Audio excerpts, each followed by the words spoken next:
Hate to say it, but this is just redonkulous.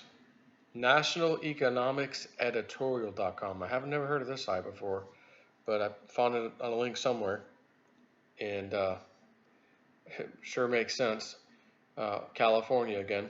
California's income inequality is now worse than Mexico's what? Poverty level highest in America. And before I start reading the article, put a liberal in charge of your business or government, and they will run it into the ground. Were California a country, it would be the 17th most unequal nation on earth, ahead of Mexico and Guatemala. Californians love sermonizing on the plight of America's poor and disenfranchised. If only penny-pinching Republicans would shell out for a bigger welfare state, then all our problems would be solved. Why not build more homes for the homeless or invest in better education for our kids? The state can solve the problem of poverty, they argue. And to be fair, they've put their money where their mouth is. Over the last few decades, California has built one of America's most lavish welfare states. There's just one problem. It's not working. The sad truth of the matter is that California's poverty rate is the highest in the country at 20.6%. This is based on data from the U.S. Census Bureau and modified so as to account for differences in the cost of living between states. And if you're a skeptical progressive, then don't worry. Even PolitiFact confirms this finding. They put a link to it. As bad as that sounds, perhaps the most embarrassing statistic is that income inequality in California is at an all-time high.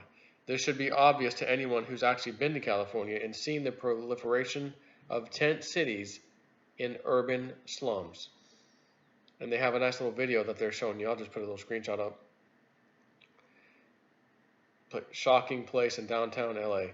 Tents on both sides. See, in the richer part of town, you have RVs lining up and down the street.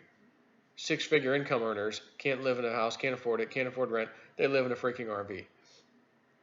But those who can't earn six figures apparently have to live in tents up and down the sides of this particular street.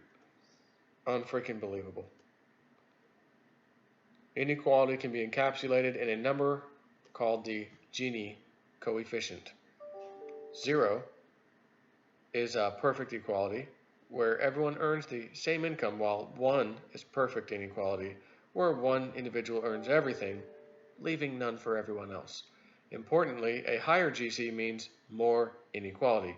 In California, the GC is 0.488. This is the second highest of all American major states, behind only another liberal city, New York. And it is only far higher than the national average of 0.478, or 0.479, excuse me, which itself is inflated by absurdly high GCs from large liberal states like California and New York, which is why I guess the average is higher. But it's only when looking at the global context do you really get a sense of how bad it is.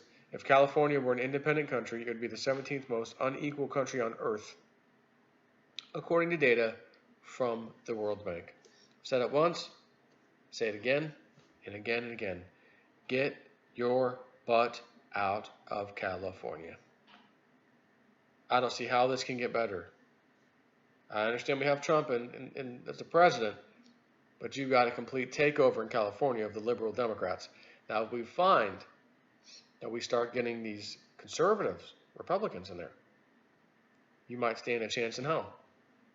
But you're going to have to also get rid of tons of illegals. And that's going to be a job in and of itself. Don't know what to tell you about that. Take care.